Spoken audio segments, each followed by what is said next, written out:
नमस्कार. या व्हिडिओमध्ये आपण मोबाईलची फाईल सिस्टम समजून घेणार आहोत. याच्या आधीच्या व्हिडिओमध्ये आपण फाईलचं नाव आणि त्याचं एक्सटेन्शन याबद्दल माहिती घेतली. ॲक्च्युली प्रत्येक फाईलला मोबाईलमध्ये असो किंवा पी सीमध्ये असो किंवा आयफोनमध्ये असो, तो भले अँड्रॉईडचा असेल किंवा टॅब असेल किंवा ॲपलचा टॅब असेल, जिथे जिथे सॉफ्टवेअर नावाची कन्सेप्ट येते, डेटा नावाचा कन्सेप्ट येतो, अशा ठिकाणी फाईल्स आणि फोल्डर्स असतातच. आणि या फाईल्सला मूळ नाव आणि डॉट देऊन त्याच्यापुढे एक्सटेन्शन हे असतं. एक्सटेन्शनवरूनच ती जी तो जो फोन आहे किंवा तो जो टॅब आहे किंवा तो लॅपटॉप आहे किंवा डेस्कटॉप आहे, त्याच्या एक्सटेन्शनवरून त्या फाईलच्या आतमध्ये काय दडलं आहे, जसं आपण म्हणतो ना, या टोपीखाली दडलं आहे काय, तर या फाईलमध्ये दडलं आहे काय हे ओळखलं जातं त्या फाईलच्या एक्सटेन्शनवरून. सहसा हे एक्सटेन्शन आपल्याला आपल्या मोबाईलमध्ये किंवा आपल्या पी सी लॅपटॉपमध्ये दिसत नाहीत. त्याची सेटिंग असते. सेटिंग ऑन केल्यानंतरच हे एक्सटेन्शन्स जे ते एक्सटेन्शन दिसतात. याच्या मागचं कारण आहे की फाईल रिनेम करताना जर त्या एक्सटेन्शनला धक्का लागला, त्या एक्सटेन्शनमध्ये जर बदल झाले, तर ती फाईल नंतर प्रॉपर ऑपरेट होत नाही. ती ज्याच्यामध्ये ओपन व्हायला पाहिजे त्याच्यामध्ये ती ओपन होत नाही. म्हणून ह्या ज्या OS बनवणाऱ्या ज्या कंपन्या आहेत, म्हणजे अँड्रॉईड असतील किंवा विंडोज असेल, तर ह्या शक्यतो एक्सटेन्शन दाखवत नाहीत. नॉर्मली एक्सटेन्शन जे ते दाखवत नाही. डायरेक्टली तुम्हाला त्या फाईलमध्ये काय आहे तेच दाखवतात. ओके, आता ही फाईल सिस्टम समजून घेणं का गरजेचं आहे? मग ते भले स्मार्टफोन असेल, टॅब असेल किंवा लॅपटॉप किंवा डेस्कटॉप असेल, फाईल सिस्टम समजून घेणं का गरजेचं आहे? लक्षात घ्या, आपण मोबाईल ओपन करतो आणि मोबाईल ऑपरेट करत असताना बऱ्याच जणांना हा अनुभव येतो की मोबाईलची मेमरी फुल झाली. आणि मग फुल झाल्यानंतर कळतं की अरे, आता आपल्याला काही डेटा डाउनलोड करता येत नाही आहे, कोणाला काही पाठवता येत नाही आहे, फोटो घेता येत नाही आहे, रेकॉर्डिंग करता येत नाही, शूटिंग करता येत नाही. मग अशा वेळेस गडबड होते. आपण पटकन गॅलरी ओपन करतो आणि पटकन समोर जे दिसतंय त्यातलं काहीतरी डिलीट करायचा प्रयत्न करतो. तर हे टाळायचं असेल, प्रॉपर आपल्या मोबाईलचं जर व्यवस्थापन एक प्रॉपर लेवलला आपल्याला त्याचं मॅनेजमेंट करता यायला हवं असेल, तर तुम्हाला मोबाईलची फाईल सिस्टम समजून घ्यावी लागेल. ही फाईल सिस्टम जी आहे, मोबाईल फाईल सिस्टमच्या माध्यमातून त्याच्या फाईल्स ओपन करायच्या असतील, तर तुम्हाला फाईल्स हे जे ॲप आहे, हे ॲप प्रत्येकाच्या मोबाईलमध्ये असतं. त्या फाईल्स ॲप ओपन करून आपल्याला आपल्या फाईल सिस्टम्स किंवा फाईल्स ॲक्सेस करता येतात, फोल्डर समजतात, कोणता डेटा कुठे स्टोअर केलेला आहे याची माहिती मिळते. त्याचबरोबर तुम्ही मोबाईलला OTGच्या माध्यमातून, हा असा पेनड्राईव्ह आहे आणि त्याला पुढे OTG लावलेला आहे, किंवा बरेचसे पेनड्राईव्ह जे आहेत ते विथ OTG पण येतात. एका बाजूने त्याचं नॉर्मल USB असतं जे आपण लॅपटॉप डेस्कटॉपला जोडतो, आणि त्याची जी दुसरी बाजू असते ती OTG असते जी आपण स्मार्टफोनला जोडू शकतो. तर आता या ठिकाणी OTG वापरून सुद्धा तुम्हाला तुमच्या मोबाईलमध्ये पेनड्राईव्हमधला डेटा मोबाईलमध्ये घेता येतो आणि त्याचबरोबर मोबाईलमधला डाटा पेनड्राईव्हमध्ये वाईस वर्सा आहे, ह्याचा इकडचा डेटा तिकडे. कशासाठी? तर आपल्या महत्त्वाच्या फाईल्स आहेत, या महत्त्वाच्या फाईल्स पेनड्राईव्हमध्ये आहेत आणि त्याचा बॅकअप आपल्याला मोबाईलमध्ये घ्यायचा आहे आणि कोणाला तरी सेंड करायचं आहे. म्हणजे माझ्या पेनड्राईव्हमध्ये माझं प्रेझेंटेशन आहे आणि हे प्रेझेंटेशन मला अचानक माझ्या ऑफिसमध्ये सेंड करायचं आहे. काही फाईल सेंड करायच्यात पण त्या आहेत पेनड्राईव्हमध्ये. तर मग काय, तुम्ही ऑन द वे आहात, तर OTG हा जो आहे तो OTGनी तुमचा पेनड्राईव्ह तुम्हाला मोबाईलमध्ये जोडता आला पाहिजे आणि हा जोडून ही जी पेनड्राईव्हमधली फाईल आहे ही फाईल समोरच्या व्यक्तीला सेंड करता आली पाहिजे. कधी कधी असं पण होतं की पेनड्राईव्ह जो आहे तो पेनड्राईव्ह हरवण्याची शक्यता असते. डेटाचा एक सेकंडरी बॅकअप म्हणून आपण आपल्या मोबाईलमध्ये आपल्याला सेकंडरी बॅकअप, महत्त्वाच्या सगळ्या फाईल्स, मग त्या डॉक्युमेंटच्या फाईल असतील, त्या एक्सेलच्या फाईल असतील, त्या काही इमेजेस असतील, तर ह्याचा बॅकअप, यांचा जो बॅकअप आहे हा बॅकअपसुद्धा आपल्याला आपल्या फोनमध्ये घेता आला पाहिजे. तर आता यासाठी आपल्याला ओपन करायचं आहे आपल्या फोनमध्ये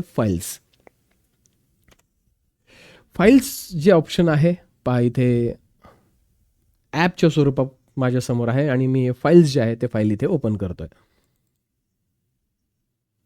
सध्या OTGच्या साह्याने जिथे आपण पेनड्राईव्ह जोडतो त्या ठिकाणी मी आपल्या कम्प्युटरचा माऊस जोडलेला आहे, म्हणून तुम्हाला हे जे माझं जे ऑपरेशन्स आहे, मी कशावर नेमकं क्लिक करतोय हे प्रॉपर दिसतंय.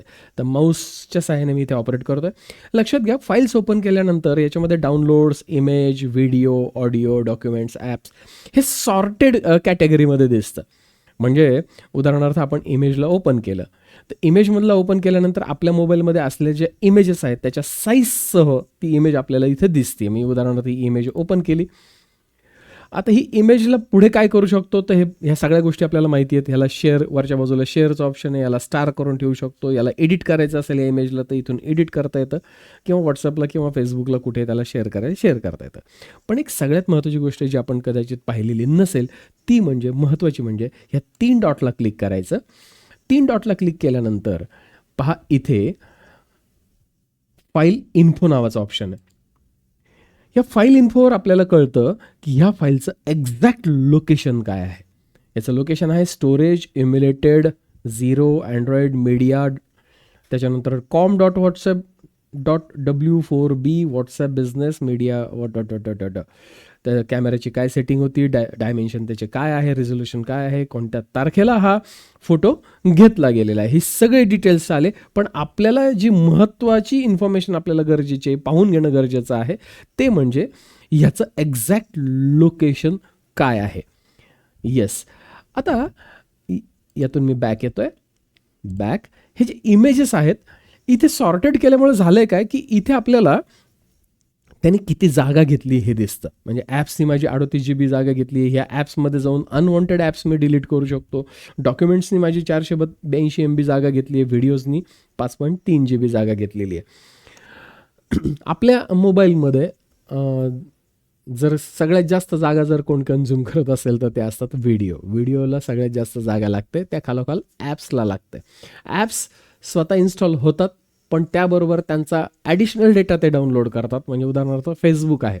फेसबुक नेट चालू नसताना सुद्धा तुम्ही जर फेसबुक ओपन केलं तर तुम्हाला रिसेंट ज्या काय ॲक्टिव्हिटीज आहेत ह्या ॲक्टिव्हिटीज तुम्हाला फेसबुकमध्ये दिसतात. आता ह्या का दिसतात, कारण नेट चालू असताना आणि तुमचा मोबाईल तुम्ही बंद ठेवलेला आहे, स्क्रीन त्याचा ऑफ ठेवलेला आहे, अशा वेळेससुद्धा फेसबुक इंटरनेटवरती जातं आणि इंटरनेटवरून ज्या लेटेस्ट ज्या डेटा आहे हा तुमच्या मोबाईलमध्ये डंप करायला सुरुवात करतं. आता ह्यालासुद्धा मॅनेज करता येतं. फेसबुकमधला जो ॲडिशनल डेटा डाउनलोड झालेला आहे हा जर तुम्ही वाईपआउट केला तर सुद्धा तुमची मेमरी फ्री बऱ्यापैकी फ्री होऊ शकते. पण याची सेटिंग कुठे, याची सेटिंग ॲप्समध्ये. आपल्याला आपल्या मोबाईलमध्ये असलेले व्हिडिओज, फोटोज, इमेजेस, डॉक्युमेंट्स हे मॅनेज करता आले पाहिजेत. ह्यांचं एक्झॅक्ट लोकेशन कळालं पाहिजे. त्याचबरोबर पेनड्राईव्हमध्ये असलेल्या फाईल्स, महत्त्वाच्या फाईल्स ॲज अ बॅकअप म्हणून आपल्याला आपल्या मोबाईलमध्ये घेता आल्या पाहिजेत, किंवा मोबाईलमध्ये असलेला इम्पॉर्टंट डेटा, फोटोज, व्हिडिओज हे कॉपी करून आपल्याला पेनड्राईव्हमध्ये घेता आलं पाहिजे. तर यासाठी पुन्हा जाऊयात आपण फाईल्समध्ये. आता या फाईल्समध्ये आल्यानंतर पहा खालच्या बाजूला, वरच्या बाजूला तर सॉर्टेड दिसते, खालच्या बाजूला पहा इथे इंटरनल स्टोरेज दिसते. आणि जेव्हा याला आपण OTGने पेनड्राईव्ह जोडू तर पेनड्राईव्ह जोडल्यानंतर तो पेनड्राईव्ह सुद्धा इथेच दिसतो. जोडून पाहूयात. मी आता माऊस डिस्कनेक्ट करतो आणि याला पेनड्राईव्ह जोडतो.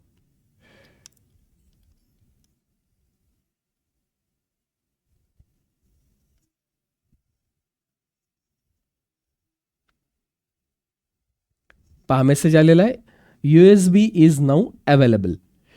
आता पहा माझा माऊस ऑपरेट होत नाही, मी बोटाने ऑपरेट करतोय. डाव्या बाजूला आहे इंटरनल स्टोरेज, उजव्या बाजूला आलेलं आहे USB डिस्क.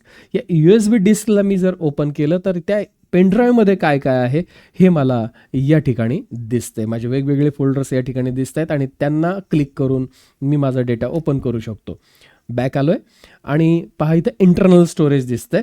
या इंटरनल स्टोरेजला क्लिक केलं तर आपल्या मोबाईलमधले ॲक्च्युअल फोल्डर्स आपल्याला इथे दिसतात. मी पुन्हा माऊस कनेक्ट करतो जेणेकरून मी कुठे क्लिक करतोय हे तुमच्या प्रॉपर लक्षात येईल. माऊस कनेक्ट झालेला आहे. आता पहा बॅक येतोय. जो USB डिस्क होती ती आता इथे इजेक्ट झालेली आहे आणि यादीतून USB डिस्क जी आहे ती इथून गेलेली आहे. इंटरनल स्टोरेजवर आपण जाऊयात. आता या इंटरनल स्टोरेजमध्ये हे अँड्रॉइड, कॅश हे जे 2-3 फोल्डर्स असतात हे सिस्टमचे स्वतःचे फोल्डर असतात.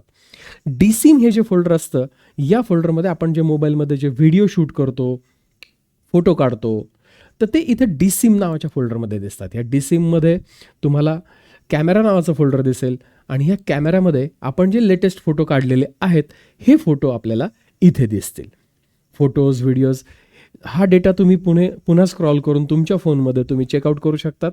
खालच्या बाजूला त्याची साईज येते, कोणत्या तारखेला फोटो काढलेला आहे, म्हणजे तुमच्या मोबाईलमध्ये काढलेला फोटो आहे आणि तो पटकन शेअर करायचा आहे आणि तुम्हाला आठवतं आहे की तो 6 महिन्यापूर्वी काढला होता, तर तुम्ही फटकन यादीमध्ये खालच्या बाजूला जाऊ शकतात आणि तिथून त्याला ह्या 3 डॉटला क्लिक करून तुम्ही त्याला शेअर करू शकतात, कॉपी करू शकतात, पेस्ट करू शकतात. पेनड्राईव्हमध्ये पेस्ट करायला इथून कॉपी करावं लागेल, कॉपी टू म्हणावं लागेल आणि पेनड्राईव्हमध्ये जाऊन तिथे तुम्हाला त्याला पेस्ट करता येईल. इतकी सोपी प्रोसेस आहे फ्रेंड्स. त्याचबरोबर आपण जे म्हणतो ना व्हॉट्सॲपला, माझ्या ज्या फाईल्स आहेत या व्हॉट्सअपवरती आहेत. व्हॉट्सअपवरती इमेजेस मी डाउनलोड केलेले आहेत. मी माझी PPT जी आहे, हा प्रश्न मला नेहमी येतो, सर मोबाईलमध्ये आहे. यस आहे. कुठे? तर ती PPT जी आलेली आहे ती मला व्हॉट्सअपला आलेली आहे. मग व्हॉट्सअपमध्ये तुम्हाला ती भेटेल. मग आता व्हॉट्सअपला जेव्हा आपण PCला जोडतो, तर PCला जोडल्यानंतर हा सॉर्टेड डेटा दिसत नाही. PCला जोडल्यानंतर तिथे व्हॉट्सअप दिसत नाही.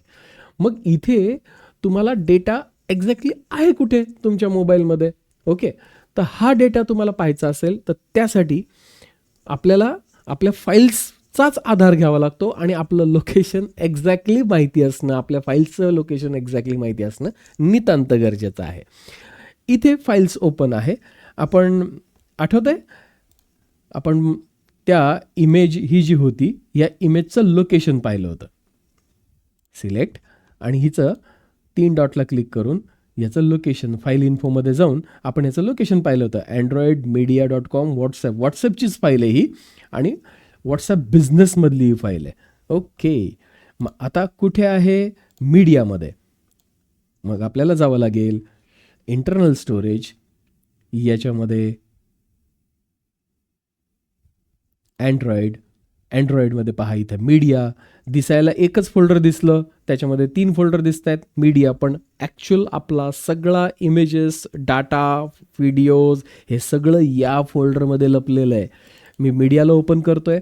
पहा इथे BBK म्युझिक, BBK क्लाउड, फेसबुकचा डेटा इथं असणार आहे, इंस्टाग्रामचा डेटा या फोल्डरमध्ये असणार आहे, व्हॉट्सॲप आणि WhatsApp web, WhatsApp business.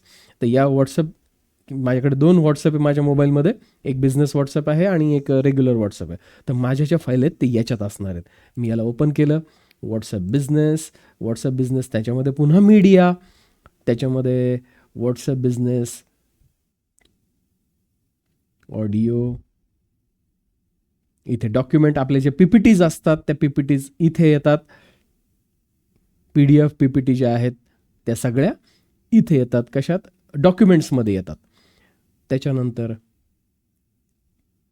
WhatsApp business images, आणि जी इमेज आत्ता आपण पाहिली ती कदाचित याच्यात सॉर्ट केल्यानंतर किंवा लिस्टिंग केल्यानंतर ती याच्यामध्ये दिसेल. एक तर ती इकडे असेल किंवा तर रेग्युलर व्हॉट्सॲपच्या ऑप्शनमध्ये असेल. तर लक्षात घ्या,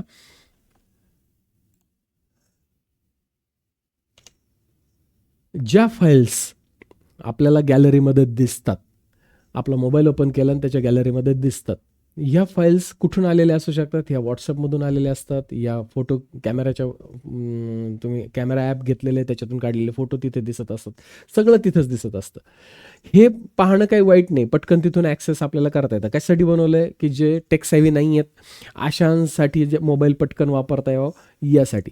पण आपण ज्यावेळेस या स्मार्टफोनला आपण डीपमध्ये वापरत असतो, तर अशा वेळेस आपल्याला त्या फाईलचं एक्झॅक्ट लोकेशन माहिती पाहिजे. याच्यासाठी नेहमी तुमच्या फोनमध्ये तुम्हाला फाईल्स ओपन करायचं आहे, फाईल्स ओपन करून त्याच्या इंटरनल स्टोरेजमध्ये जायचं आहे आणि याचे जे फोल्डर्स आहेत हे व्यवस्थित अभ्यास करून घ्यायचं की या प्रत्येक फोल्डरमध्ये काय. आता पेनड्राईव्हमध्ये जसे आपले फोल्डर्स असतात तसे आपले स्वतःच्या कामाचे फोल्डर पण आपण बनवू शकतो.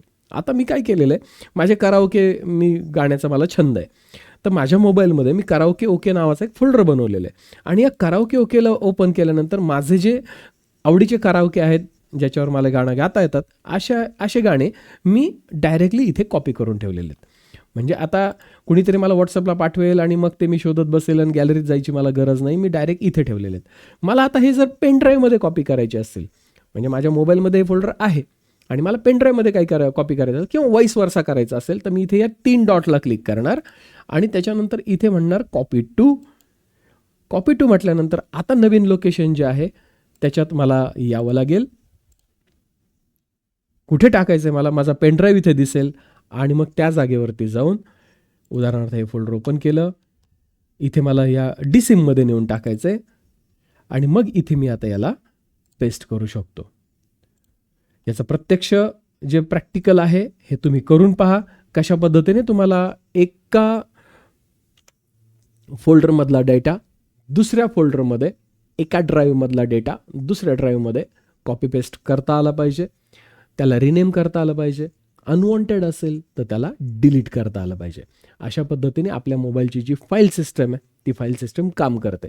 मग तुम्ही म्हणताल की हे जे मोबाईल आहे ह्या मोबाईलमध्ये अँड्रॉइड जी इन्स्टॉल झालेलं आहे, मी याच्या आधीच्या व्हिडिओमध्ये सांगितलं आहे की रॅम असते, इंटरनल मेमरी असते आणि ज्यावेळेस आपण फोन ऑन करतो, तो फोन ऑन केला किंवा लॅपटॉप ऑन केला तर सगळ्यात आधी काय होतं, OS जी आहे ऑपरेटिंग सिस्टम ही इंटरनल मेमरीमधून त्याच्या म्हणजे त्याचा जो रॉम आहे किंवा त्याचा जो मेन डेटा स्टोरेज आहे तिथून ही कॉपी होते रॅममध्ये. आता ही मोबाईलमध्ये पण दिसत नाही आणि लॅपटॉपमध्ये सुद्धा रॅममधला डेटा असा डायरेक्ट आपल्याला दिसत नाही, त्याच्यासाठी काही ट्रिक्स असतात. आता हे कुठं कॉपी होतं, तर मोबाईलमध्ये ह्या सगळ्या फाईल्स हिडन असतात. मोबाईलमध्ये तुम्ही एक गोष्ट जाणवली असेल बघा, तुम्ही नवा फोन घेताय, 64 GB रॅम सांगितली किंवा 128 GB त्याची रॅम म्हणतोय, त्याची इंटरनल मेमरी सांगितलेली आहे. तर फोन ओपन केल्यानंतर जेव्हा त्याची मेमरी चेक करतो ती कधीच तेवढी भरत नाही. का भरत नाही? कारण त्याचा जो मोठा असा जो भाग आहे हा सिस्टम फाईल्स म्हणजे जे काय ॲप्लिकेशन्स आपण इन्स्टॉल केलेले असतात फोनमध्ये ते आणि स्वतः अँड्रॉइड लोड करण्यासाठी, इन्स्टॉल करण्यासाठी, रन होण्यासाठी ती जागा रिझर्व केलेली असते. ती कधीच आपल्याला ओपन होत नाही. मग त्याला रूट करावा लागतो फोन. मग रूट केल्यानंतर आपल्याला ते सगळे फोल्डर्स दिसायला लागतात आणि मग त्या फोल्डर्समधून आपण आपल्याला हवे तसा डेटा कमी करून आपली जी स्पेस आहे ती स्पेस एक्सपांड करू शकतो किंवा फोनला अजून फोनचा परफॉर्मन्स जो आहे तो आणखीन वाढवता येऊ शकतो. पण हे कंपन्यांना आवडत नाही. कंपन्यांना तुम्ही फोन रूट केलेला आवडत नाही. तुम्ही फोनमध्ये त्याच्या इंटरनल सॉफ्टवेअरमध्ये छेडछाड केलेली कंपन्यांना आवडत नाही. म्हणूनच रूट करणं हे तुमच्या मोबाईलची जी वॉरंटी आहे ते वॉरंटी वॉइड करून टाकतं. पण याच्या पाठीमागे फार मोठा कंपन्यांचा बिझनेस प्लॅन आहे, जेणेकरून तुम्हाला फोन दिल्यानंतर काही प्री इन्स्टॉल्ड ॲप तुम्हाला देता येतात आणि ॲपमध्ये आपण वेळ घालवतोय याचा अर्थ त्याच्यातूनच त्यांना इन्कम आहे, हे पण तुम्ही लक्षात घ्या. आपला फोन आपल्याला पॉवरफुली वापरता आला पाहिजे, यासाठी त्याचं मेमरी मॅनेजमेंट आपल्याला परफेक्ट जमलं पाहिजे. यासाठी फाईल्स जो मेनू आहे हा परफेक्ट वापरायला शिका. त्यातले फाईल्स, फोल्डर्स त्याचं व्यवस्थापन करणं, अनवॉन्टेड डिलीट करणं, गरजेचे जे अतिशय महत्त्वाचे आहे त्याचा बॅकअप कॉपी करणं, त्याच्या कॉपी करणं पेनड्राईव्हमधून मोबाईलमधून पेनड्राईव्हमध्ये हे करता येणं खूप गरजेचं आहे. अर्थात या रिलेटेड भरपूर व्हिडिओज यूट्यूबवरती उपलब्ध आहेत. फक्त तुम्ही फाईल्स आणि फोन आणि कसं ट्रान्सफर करायचं या संदर्भात प्रश्न टाकताल तर भरपूर व्हिडिओज तुम्हाला मिळतील आणि तुमचा मोबाईल तुम्हाला परफेक्ट मॅनेज करता येईल. त्याची मेमरीचं मॅनेजमेंट तुम्हाला परफेक्ट जमेल. धन्यवाद.